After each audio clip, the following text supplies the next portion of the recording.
Hare Krishna. My humble obeisances, Dandavat Pranam to everyone who are here and also like who will be watching the videos. Um, we'll start with a short kirtan and then prayer.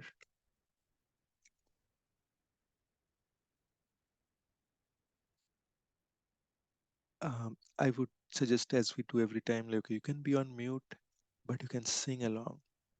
Just visualize the high, the beautiful form of Shishi Radha Krishna or Gaur Nitai or Jagannath Baladev Mai Subhadra, whichever form you are attracted to. If you have been to an ISKCON temple, you can visualize the deity over there. If you have been to Dham, you can visualize the deity over there as if you are right there. So, with that, let's start.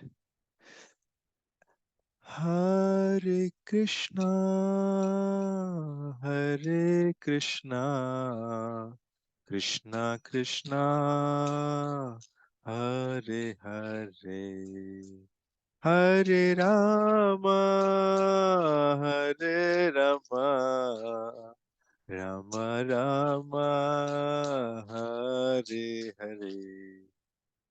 Hare Krishna, Hare Krishna, Krishna Krishna, Hare Hare. Hare Rama, Hare Rama, Rama Rama, Hare Hare.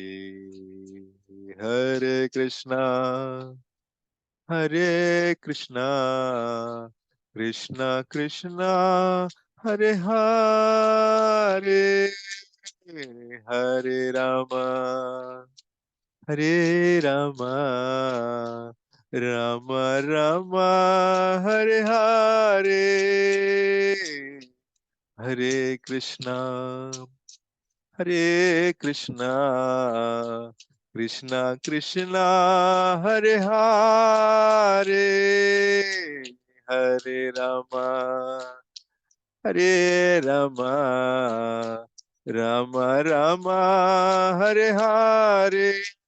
I would suggest everyone to clap your hands.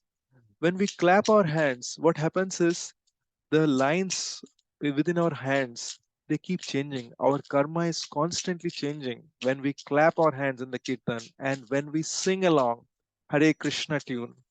Okay, we are calling out for Krishna, and when we are clapping our hands, just by doing that, just as if like we are underneath a tree which has a lot of birds, when we clap our hands underneath that tree, what happens? All the birds fly away. Similarly, when we clap our hands and sing the kirtan, all our past sins go away. That means we are getting freed from the sufferings. Hare Krishna, Hare Krishna, Krishna Krishna, Hare Hare, Hare Rama, Hare Rama, Rama Rama, Hare Hare, Hare Krishna, Hare Krishna, Krishna Krishna, Hare Hare, Hare Rama, Hare Rama, Rama Rama, Hare Hare. I felt like sharing something. See, like, how do we best make utilize of our time when we are doing the kirtan? It does not matter whether we have a good voice or we don't have a good voice. That absolutely doesn't matter. Like we just saw Tulsi, okay, our Vatsal Prabhu's daughter. When she's a small child, she will call out for her parents, like just like Baba or something like that. Like just as small children cry out like Papa or whatever, but they don't speak out clearly. They are just Pa or something like that. As soon as they say, the parents know that, okay, oh, I have to just reach out. So the parents are not saying, oh, how perfect the child is. The parents are just saying, oh, they are calling out and they become very happy. So our voice may be broken, but if we are calling out, the Lord is has come. If we are calling out helplessly for the Lord, just like an infant baby, when they have to, if the infant has to poop or eat or whatever, like is feeling cold, this, they are just calling out helplessly for the parent. They just cry and then the parents are there.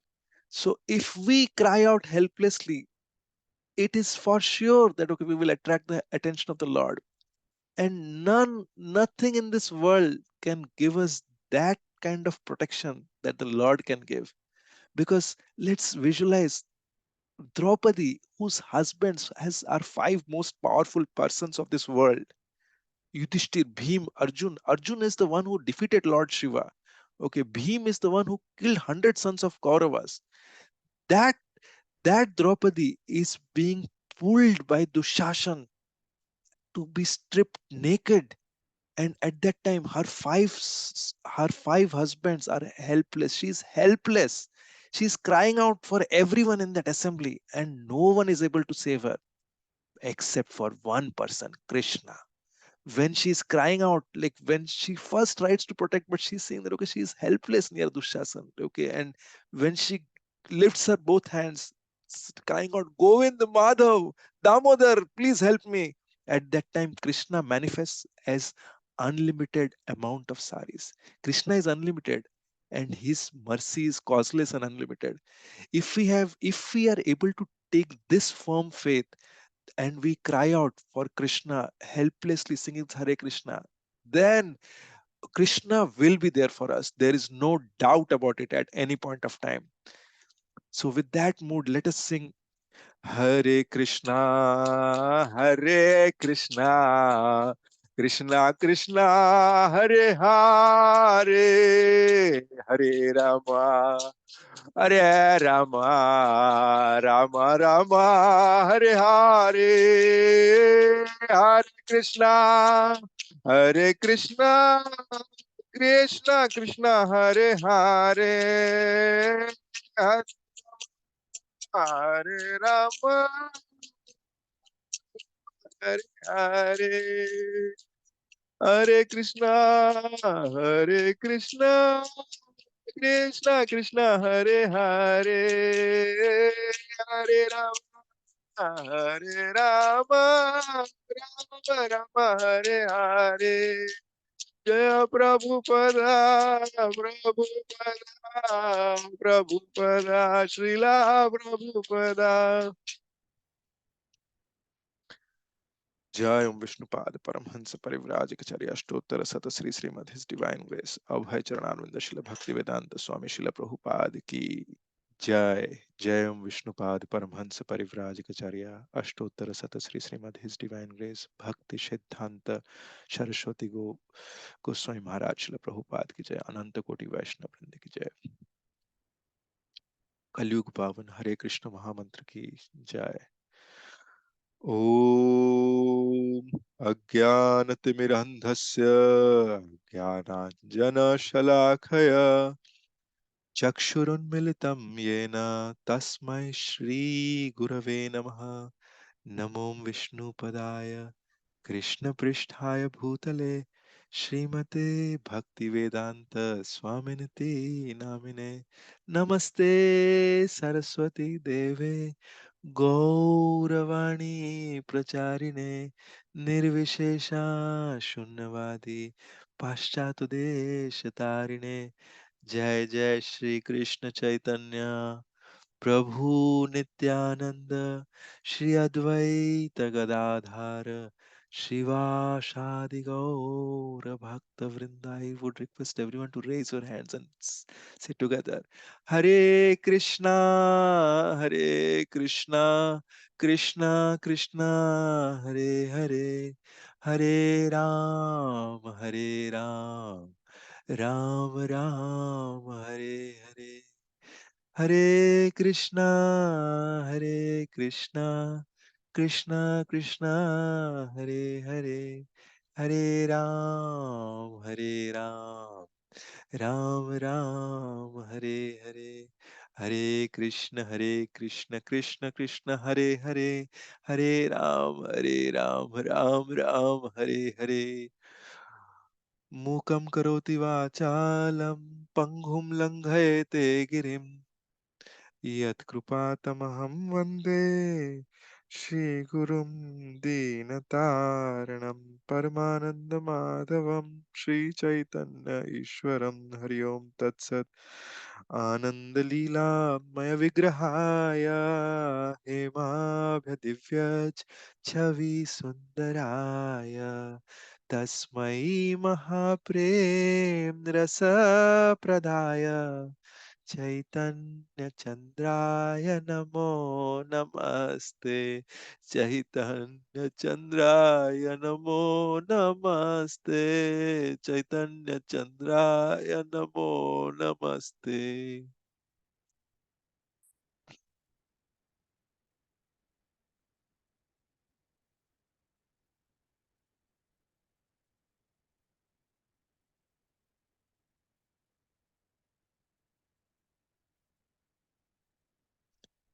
Hare Krishna, seeking blessings from all the acharyas, our very beloved founder Acharya Srila Prabhupada,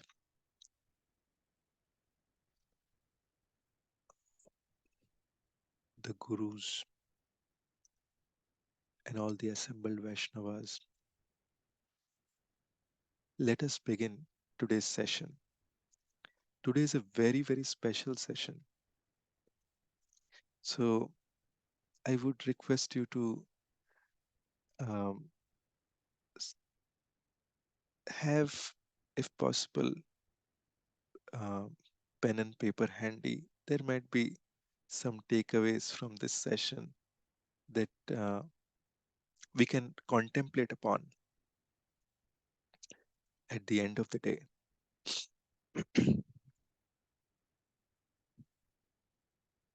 So today's session, so just to recap on what we did so far, uh, should I ask, like, okay, what were the topics that we covered? We had, we have total uh, the Bhakti Basics series. Like, okay, the last two series were more so to understand those. We had the last two series were the life of Srila Bhakti Siddhanta Saraswati Thakur, who is the guru of the of Srila Prabhupada, is the founder Acharya of ISKCON. To understand his life was to get the mood of, like, okay, what the mood of acharyas is, what is their life, and to understand that these teachings is not that okay these are hand cooked, or like some one fine day someone thought about it and like they started distributing it. This is coming from a bona fide parampara right from Krishna, and there is a complete how it traverses through all the acharyas is available. If you happen to have Bhagavad Gita as it is, then this is the last page of the introduction where it gives like, okay, who are the acharyas in that line. And if I am not wrong, Srila Prabhupada is the 31st acharya in that line. So we understood that. And the last one was, the immediate last one was on a Vaishnav bhajan. But just prior to that, we had a discussion on, does anyone remember what was that? What were the last, prior to that, what were the topics that we discussed? Okay, we discussed on, one is, does God exist? So we initially had a very introductory session, and from there came a question which started our Bhakti Basics second. Okay, does God exist? Okay, if God is existing, then our fourth session was, who is God? Okay, and our third session was based on like, okay, what are we looking for? Okay, what is our journey? What are we all seeking for? So we understood that we are all seeking for happiness. Okay, in this session, which is a continuation from there, um, after the those three sessions. Okay, this session is focused at understanding, who am I? So if we understand this very carefully, and this is a foundation, Slowly, if we're able to practice this, and I will tell you also how to practice this, then we will be liberated from all the different type of sorrows and miseries in this life, in this body itself. So that is what Srila Prabhupada had come to share with us. And not just that. See, one is to be liberated from sorrows and miseries, but the higher thing is we'll be blissful at every point of time. So let us try to get get to this journey, and I would really request you to be here with very kind, rapt attention. So let us start with a story. We all love stories. Okay, so this is a story about one one person, like, okay, from one technology scientist expert, um, or you can so call, like, okay, one of those white collar job person from US. He came to Vrindavan. Okay, and he came there, and he was at the banks of Yamuna. So when he was there, he got a he asked a boatman, "Hey, boatman, can you take me to the other side?" Many people go to Yamuna in Vrindavan. Okay, they go there to take bath, and okay, they cross the other side, and okay, they take bath. So he said, "Look, can you take me to the other side?" So so then this boatman said, "Yes, sir. Why not?" Okay, so they negotiated on a price, and this person was going. So on his way, this person asked him, like, okay, "Hey, boatman, um, do you know about like about the um, s- about the information technology, how much development the world is going through?" So, and the the really the blessing that computer has brought to this world, and how where we are advancing in technology. Now, this boatman is a simple Brajvasi. He doesn't know any of these things. He's like, "No, sir, I don't know. I don't know what you're talking about. What is that information?" You are waste, waste boatman. You are just waste. You have wasted 25% of your life actually. You, you don't know any of this thing. So boatman is saying, "Kya kare saab? What do I do? I'm just uh, I don't know any of these things." So then little bit they went further. So this person, a thought came to this person's mind. He said, "Oh, boatman, tell me one thing. Do you know about the space advances that that India is making, that America is making, that the people have gone to moon? They are planning to go to these other planets. This that. No, all the satellites that are there." This boatman is thinking, okay, what is it? It is as if like, okay, he's talking in a different language altogether.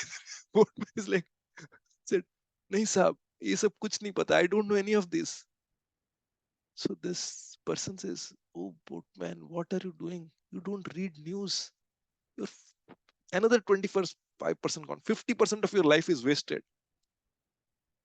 So then this person thinks that, okay, oh, क्या करे साहब, like, okay, this is what I know. I don't know any of these things. A little further they goes. And then this person, again, another thought comes to his mind. He says that, "Oh, boatman, do you know about how this this financial this nowadays, like, okay, this about this investments, gold investments, this that cryptocurrency? Do you know about that? You can make a lot of money. Do you know about this? Where the world is tending towards?" The boatman says, "No, sir, pata nahi. I don't know any of these things." You're useless. 75% of your life is wasted. So suddenly, this boatman starts feeling bad, like, oh, what to do? And suddenly, the weather changes. It becomes very black, cloudy, and and suddenly it's about to rain very hard. It looks like it is completely black. So the boatman asks this person, Sir, actually, we are crossing this, but okay, it is about to rain very hard. Okay, sir, do you know to swim? So this white collar job person, he said, no, I don't know to swim. Sir, what are you saying? If you don't know to swim, then your 100% of the life is wasted because you have to jump and you have to swim now.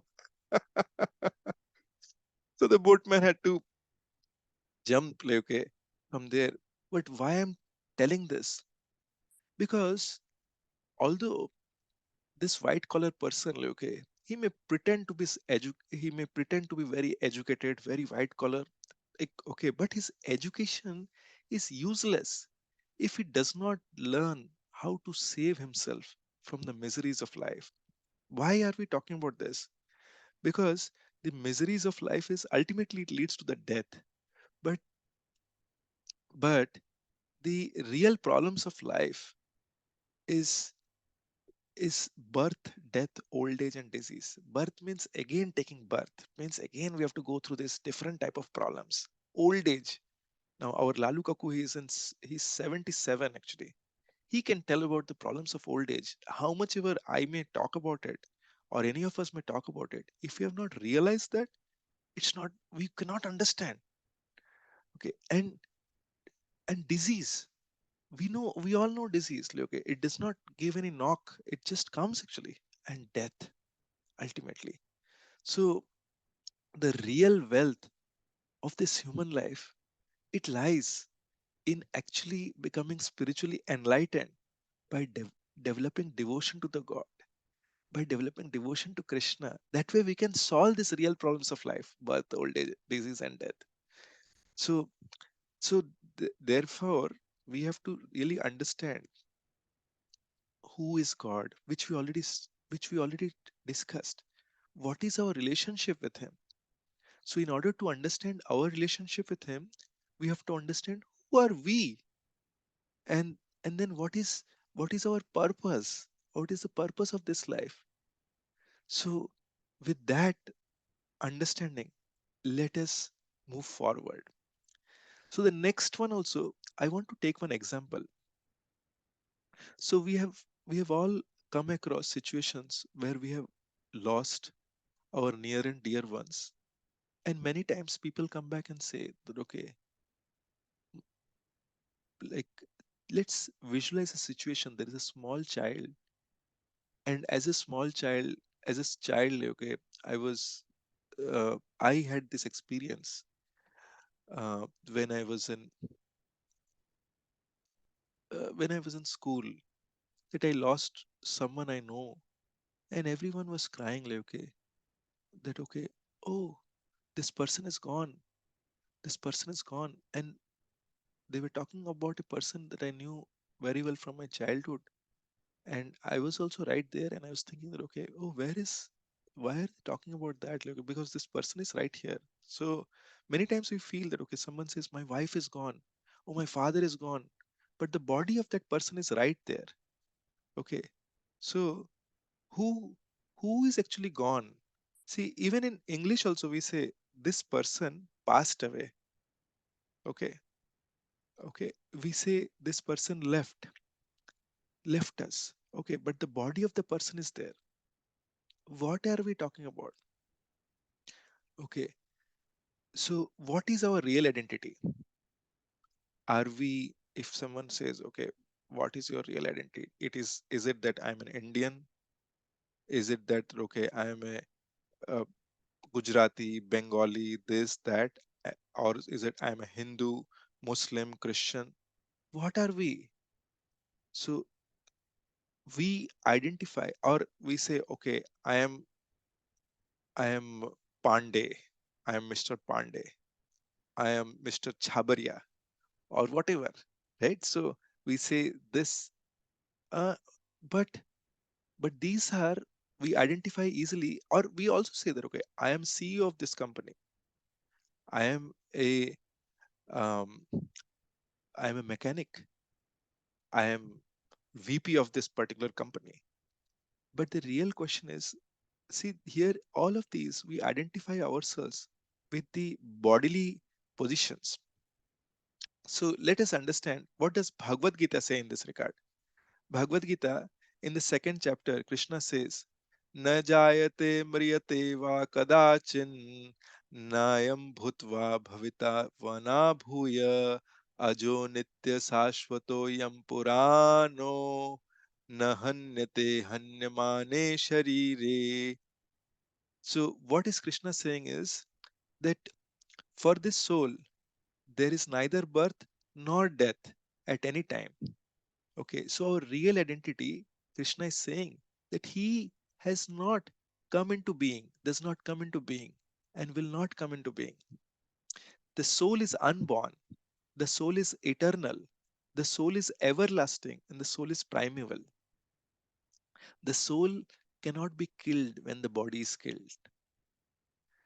Okay, I am just reading this translation from Bhagavad Gita here. So, why I'm saying this is, so the question is, who am I?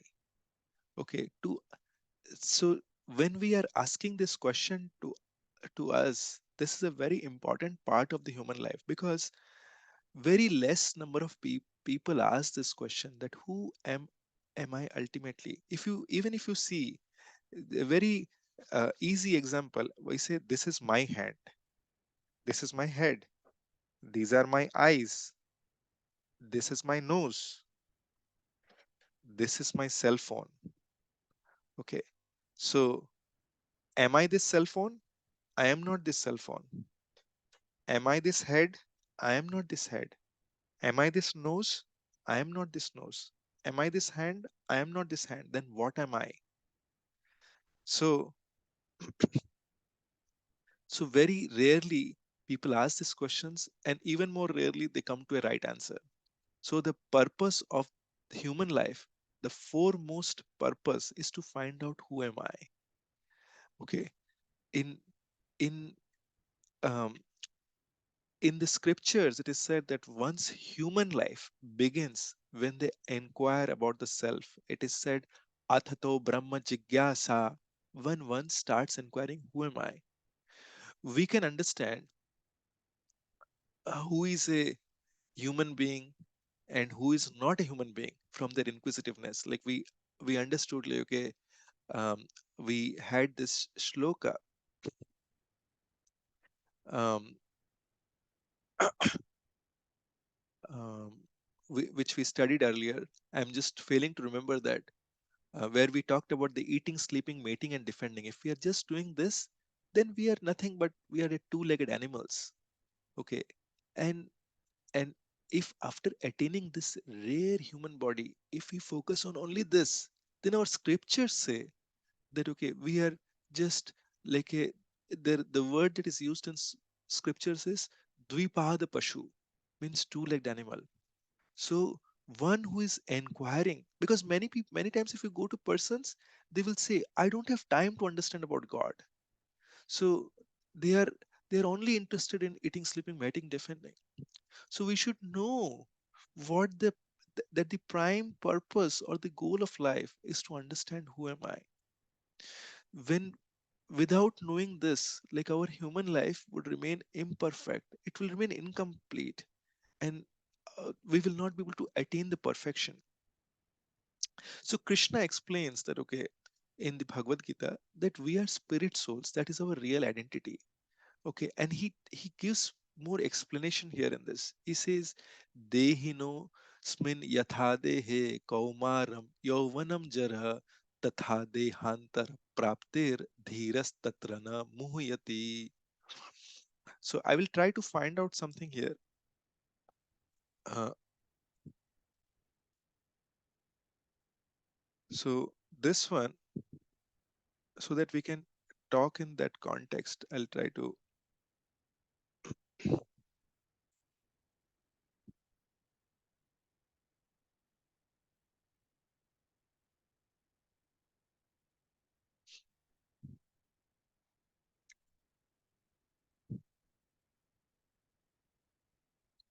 Okay, so if you see this picture, then you will be able to relate it very nicely. I'll share this picture here. Okay, is this visible? Are you able to see the picture? Yes.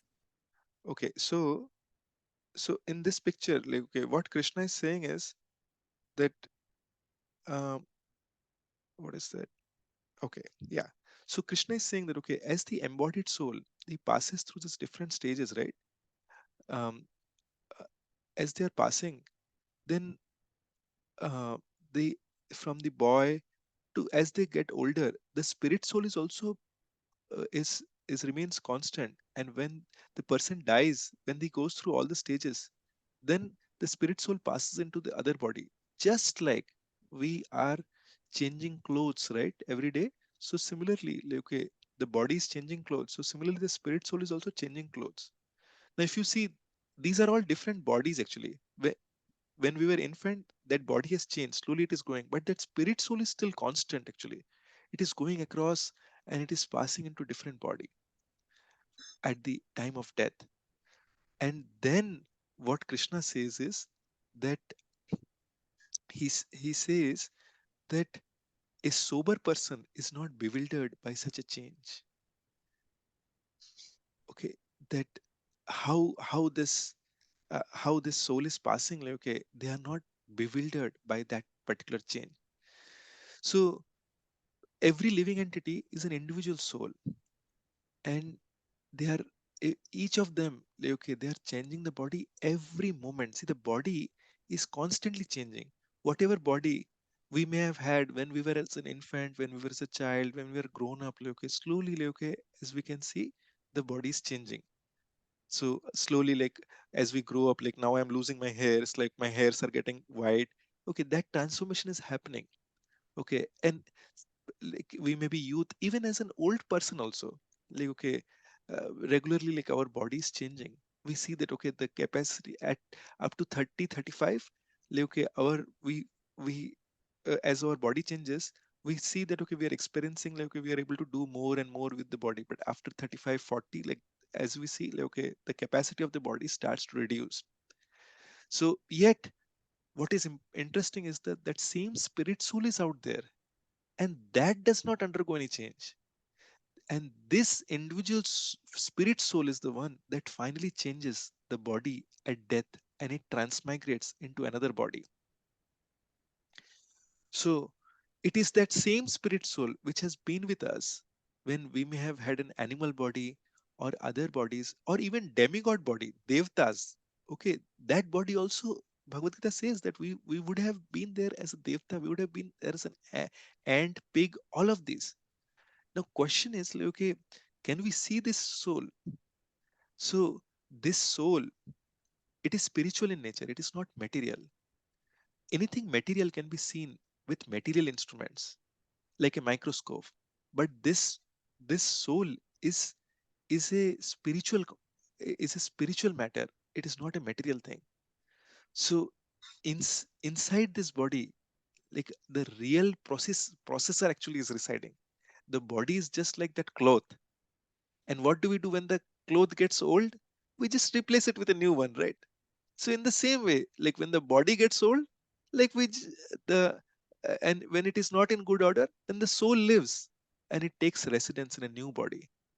So the body changes, but the soul does not change. Now think about this, like, okay, someone who is aged, like, okay, right? If they think that, okay, oh, if someone saw me, like, when I was like 2 years old or 5 years old, and now this person is 60, is saying, like, okay, will the other persons recognize me? No, they will not recognize you, because your body has changed. Not only body, but the mind also has changed. See, we think that, okay, our preferences are constantly changing, right? Our food preferences, our diet preferences, our people preferences, our sangha preferences, they are constantly changing. Okay, even like if someone is used to watching TV channels, like, okay, their channels are also changing many times. So this is so we are not that same person. Our main identity is we are spirit soul, we are not this body. So let us understand, like, okay, what is the evidence of this particular soul? Okay, so let's take an example, like, okay, if we in a visualize this, if we are in a dark room, Okay, in this dark room, if we bring a l- lamp or a candle, right, what will happen? The darkness will go away. So if we remove that lamp or the candle from that room, what will happen? It will again become dark, right? Very simple answer. So the lamp is the one which is providing light in that room. So in that similar way, the soul is just like a lamp. Okay, it enters the body and it makes the body conscious. This this is a very important word, conscious. Okay, the soul actually, just like the lamp, the soul illuminates the body, and it brings this consciousness. And as soon as the soul leaves the body, okay, the body loses all the symptoms of consciousness. So you will see that, okay, when uh, there are many beggars by the street, they are lying down, they are sleeping, um, in India and in many other countries also, in the corner of the road. Okay, so many times, like, okay, as they are out there, they might be lying down, but they are, since the soul is out there, they're typically very conscious. They are very conscious. But you will see, if there is a dead person lying out there, what will happen? Immediately, it will be surrounded by other, either those ants and other organisms, which will start feeding on that particular body. So the when the body loses all the symptoms of consciousness, that is when the soul moves out, that time all these symptoms can be seen. So the soul, or it is also called as the jivatma, like that is the conscious force within the body. It makes the body conscious. As long as the soul is there inside the body remains conscious. But as soon as the soul leaves the body becomes unconscious. So that thing that makes the body conscious is nothing but the soul. So you will see that with electric energy, um, the um, like if you have a loudspeaker, if you put the plug on, right, the sound will come from the loudspeaker, right? I hope all of you have experienced that. Or if you put a TV, like, right, then you will be able to watch the TV.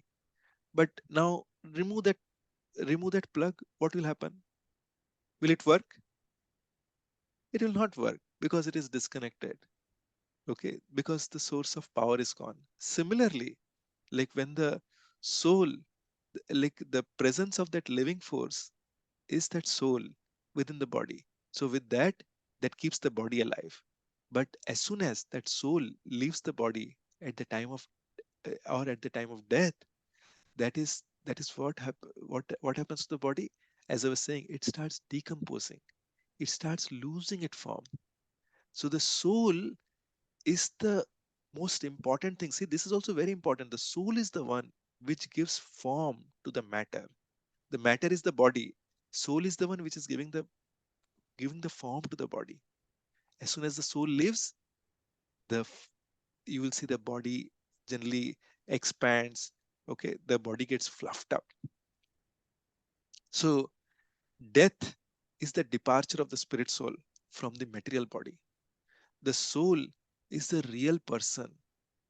Okay, it is, we say, right, I am so and so. It is the real I which resides within the body. And when the soul lives, the body decays. So, uh, so now let us understand the quality of the soul. Okay, see, the body is temporary. We all agree on this. Does anyone have any questions so far? Like, I just want to make sure that we understand this point actually. Are we clear so far that the body is temporary, but the soul, we will understand the soul is not temporary. Let us understand that. So the body has been created and it will be destroyed. Like at one point of time, Krishna says that at one point of time, the body did not exist. Okay, now it exists. but like he talks about the soul, that never was there a time when I did not exist, nor did you, nor did all these other living entities from the Kurukshetra war. Okay. And he's talking about the soul. Okay. But the body did not exist. Okay. The body did not, our body did not exist during the Kurukshetra war, during that time, but our soul existed.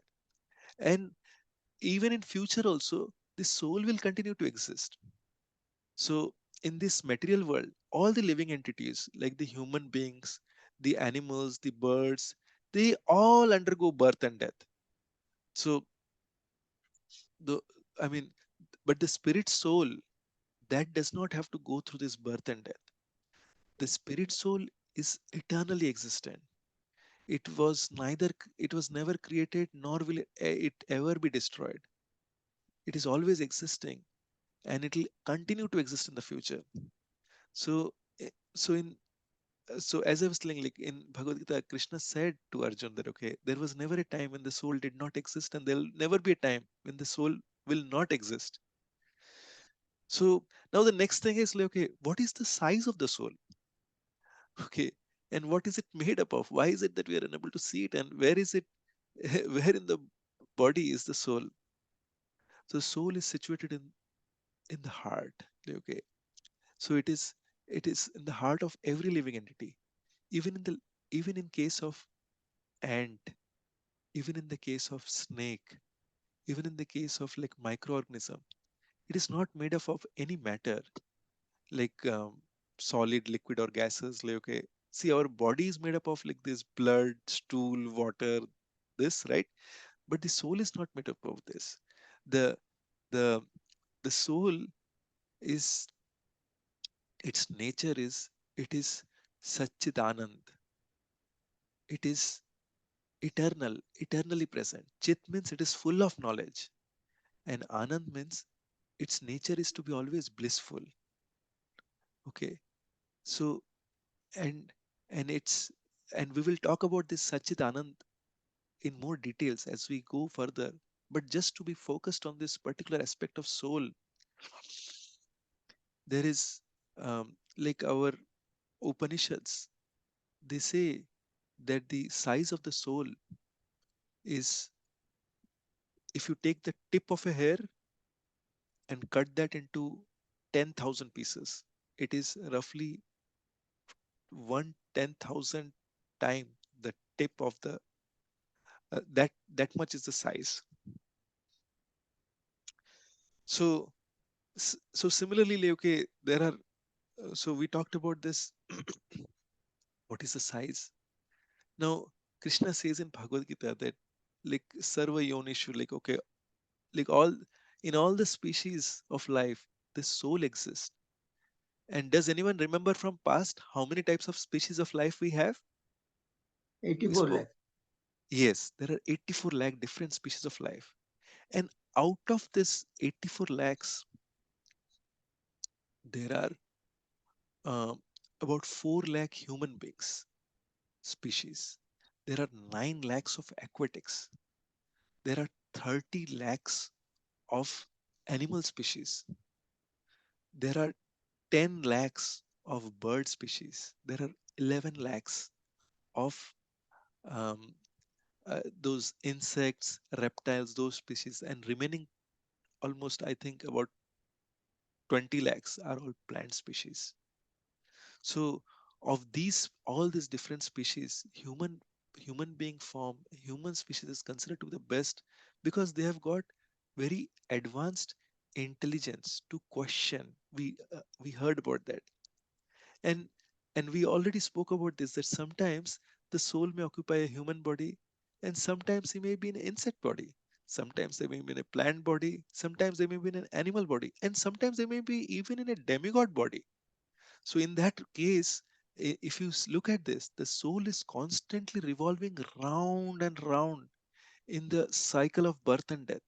See, even we may worship devtas, but our Shastra says even devtas also have this birth and death cycle. They also have a timeline. Okay, they are much more advanced than us. Okay, but they also they, and they are deployed in specific services.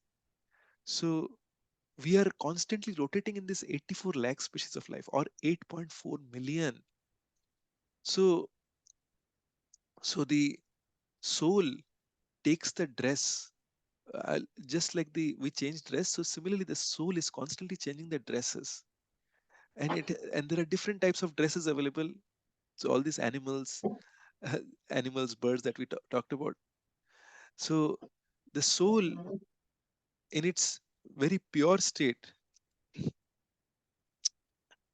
uh, I will just, there is some background noise, so I'll just mute everyone. So the soul, in its very pure state, is always linked to God or Krishna in loving devotional service. We are now in a very contaminated state. Like, okay, when we are in this material world, we have to understand that somehow or other we have lost our connection with God. That is why we are circling around in this material world. And when our original consciousness is set up, or when it is revived, as Srila Prabhupada calls it, then in that case we will be able to see things as they are. And how do we revive this consciousness? How do we see things as they are? How do we understand this? When we chant the holy name, Hare Krishna, Hare Krishna, Krishna Krishna, Hare Hare, Hare Ram, Hare Ram, Ram Ram, Hare Hare. When we are when we are trying to chant this, what happens is this soul, which is eternal, full of knowledge and and full of bliss, this soul is covered currently with many dust particles. We are not able to feel bliss. We don't. We are confused, right? And I mean, we are just trying to look for, we are trying to think that, okay, we will be permanent in this world. How is this quality coming from? Because the soul has that quality of being eternal. That is where we are getting this from. But when we chant sincerely, helplessly, with a prayer that, oh Krishna, please make me purified, please purify me, please accept my service, and in that mood when we chant, then and when we pray that, okay, please make me a pure devotee, that way what will happen is we'll be engaged in the service of the Lord. See, we are all engaged in different services. It's not that we have to leave anything, but we if we just add Krishna to it, just by doing that, we can see how our life gets transformed. S- it is just like those we talked about, that lost child. When that lost child gets connected with the father, will the father not know whether the child needs medicine? Will the father not know whether the child needs winter clothes? Right? The father knows everything, whatever the child needs. So, so I will share one more story. This is a very interesting story. I really it just touched my heart. So I thought, like, let me share this. So there was once upon a time there was a king. He had four wives. So and the fourth wife, okay, he would love her the most. He would give the best clothes to her. He would give all the delicacies. He will bring all different type of delicacies for her. He would give her the best treatment. He would he would take great care of her. Okay, and and then there was his third wife.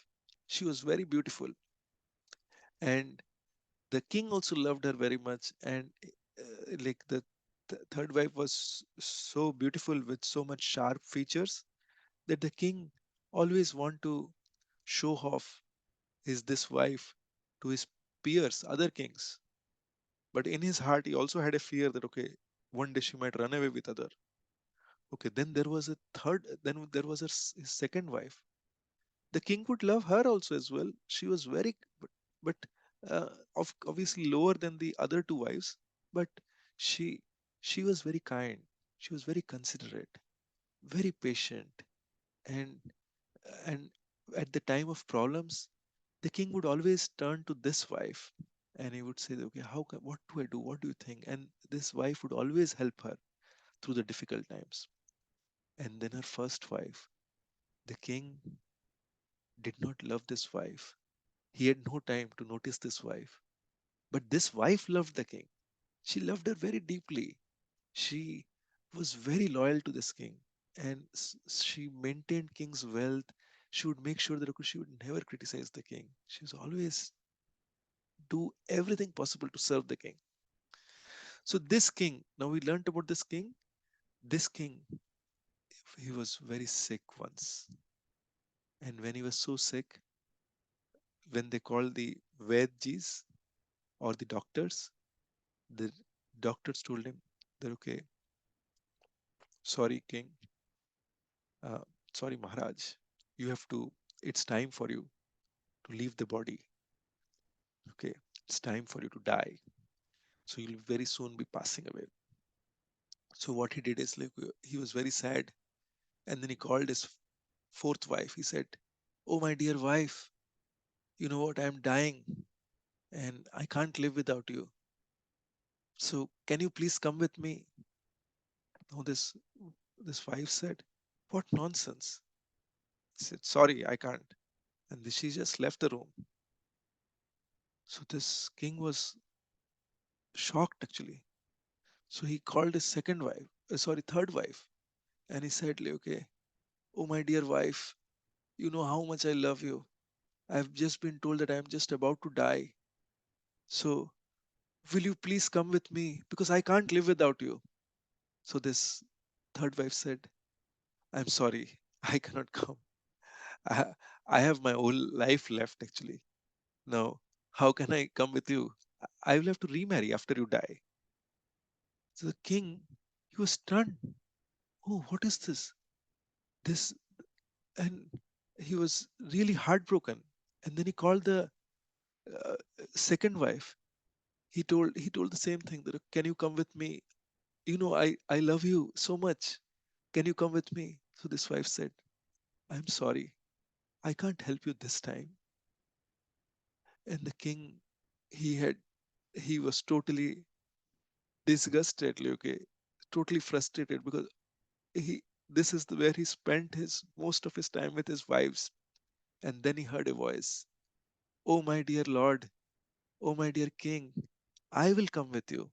I will follow you no matter wherever you go." So the king looked up to see that okay, who is this? And this was his first wife. And when he saw this, he felt so unhappy, and he felt so dejected that okay, he thought that okay, oh, I should have taken better care of you when I had the chance. So why am I telling you this story? Because in reality, we are all living like the king with these four wives in our life. See, the the fourth wife is our body. No matter how much time we spend on it, how much time we look at it, how much time we spend to beautify it, how much time we take to uh, dress it well, it will leave us when we die. And what is our third wife? Okay, the third wife is our possession. It is our status symbol. It is all our wealth that we have accumulated with great difficulty. When we die, will it go with others? No, they will remarry. It will go to all others. Okay. So, our second wife, it is our what is this? Which has been helping all our life, supporting all our life. That is our family and friends. No matter how close they are to us, how close they are around us when when we are alive. But but the but the most they can come to us is up to our grave. Okay, that is all they can do. Okay, and our scriptures tells in very detail actually that to how many days people grieve about lost people by the relationship. And what is the first wife? First five, in fact, is the super soul or the Lord in our heart. Okay, just like we have the soul in our heart, just besides that soul is sitting the super soul, the Lord. Okay, which we often neglect in pursuit of the material, our wealth, our different type of material aspirations, and for our sensual pleasures. So it is Krishna who is seated in our heart as the super soul or the Paramatma, and who maintains our life, and he provides for our needs. Actually, the super soul is our real friend. He's our best friend. He's saying that in Bhagavad Gita, that he is our ever well wisher and he will follow us wherever we go. We can take a pig body, but he will be there for us. We can take an ant body, but he will be there for us. And in the Bhagavad Gita 15 15th chapter, Krishna says, he say that I am seated in everyone's heart, and from me comes remembrance, knowledge, and forgetfulness. When we remember something, it is Krishna who is reminding us. When we are forgetting something, well, it is Krishna who is he's making us forget something. And he's saying, by the Vedas, I am to be known. And I am the compiler of the Vedanta. And I am the knower of all the Vedas. And he's giving that essence of all the Vedas in this very beautiful Bhagavad Gita. So in this story, like, okay, we are seeing how the super soul has been compared to the wife. However, uh, in real fact, like, okay, the super soul is our master, and we are his servants. Like, okay, when we act in that way, we'll be so happy, we'll be so blissful.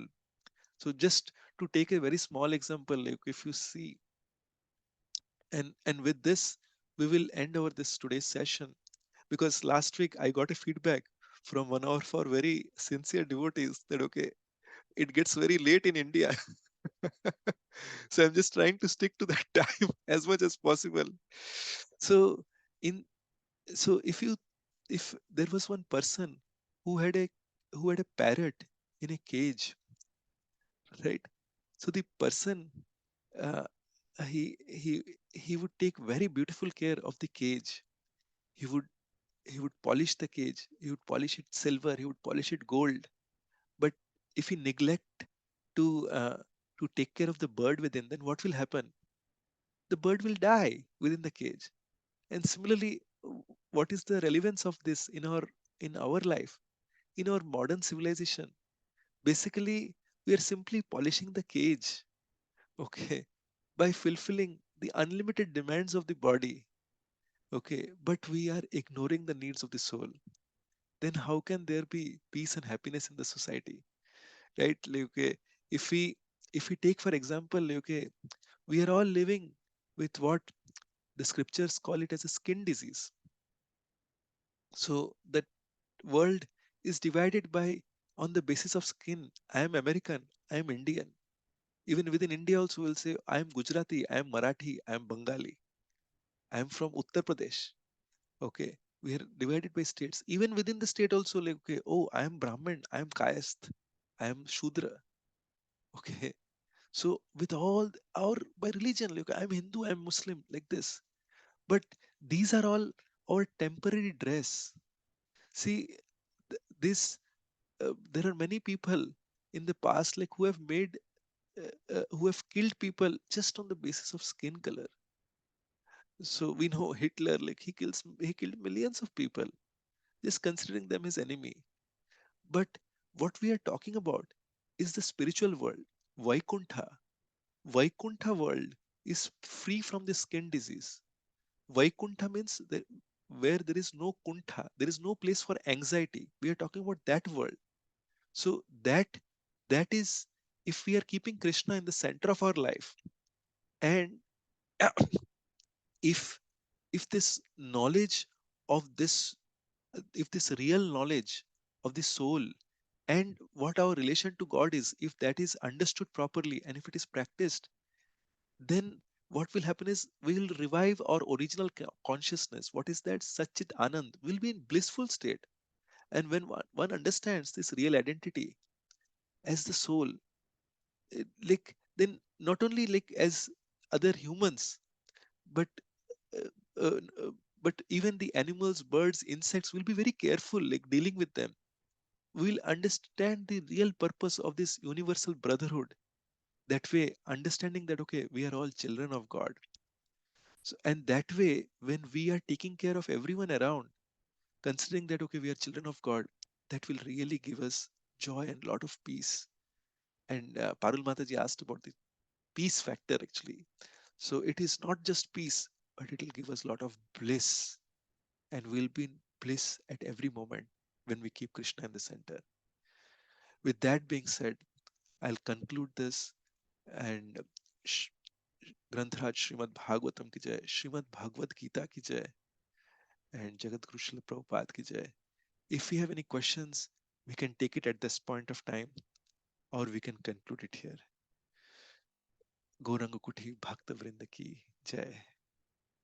Hare Krishna.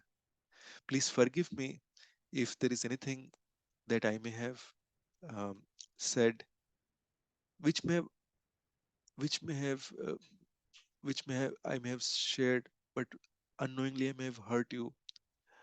Because I'm just trying to repeat, like, okay, the words of scriptures as I have heard from the um, acharyas from Srila Prabhupada and his bona fide uh, disciples and followers.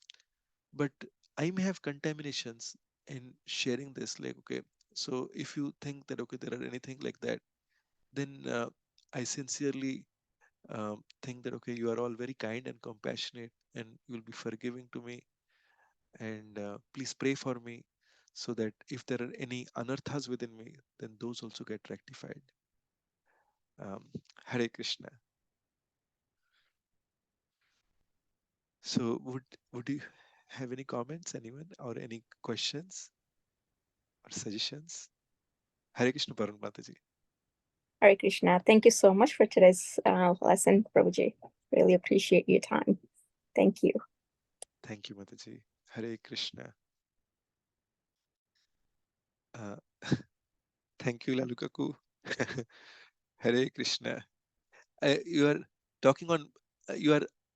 You have to unmute yourself, Kaku. I am unable to hear you.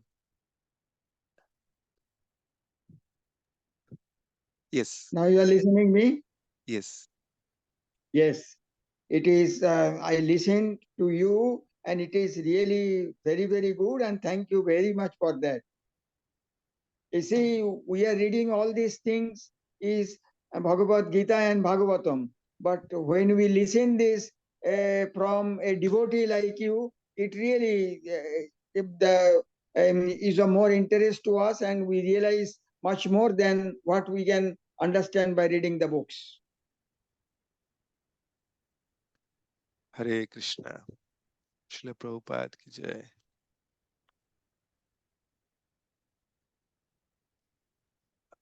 I am very insignificant, but what I can tell is that okay, it is.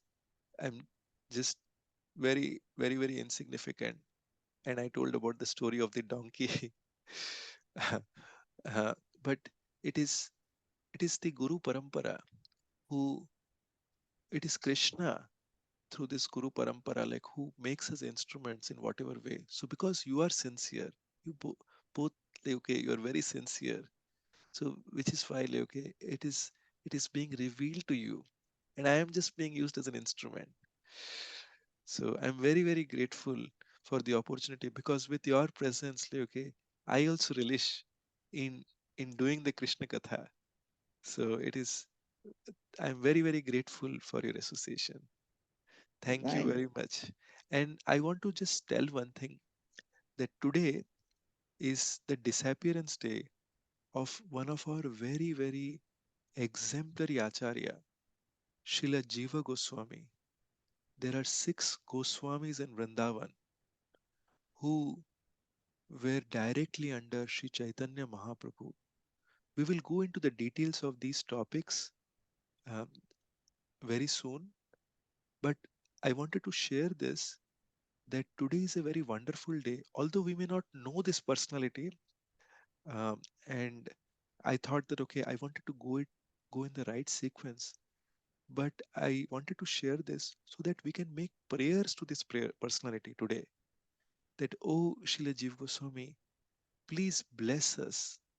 Srila Jiva Goswami wrote volumes Kavitan, and so wonderful. Srila Jiva Goswami, he wrote volumes of books so that we under the instruction of Sri Chaitanya Mahaprabhu, uh, to expand on the teachings that has come from Mahaprabhu, that has come from Krishna. Um, so we can pray to him to bless us with pure, unalloyed devotional service, with Shuddha Bhakti, so that this knowledge, um, this pure knowledge, we get the essence of this knowledge that has been given to us by Krishna. We can make that prayer so that we are, we are, when we try to chant, our heart gets purified. And with that, I would conclude the session. Hare Krishna. Please take care, and I wish you and your family a very wonderful this. Uh, this is the second session of the new year, but I wish you all a very wonderful new year once again, and see you next week. Hare Krishna.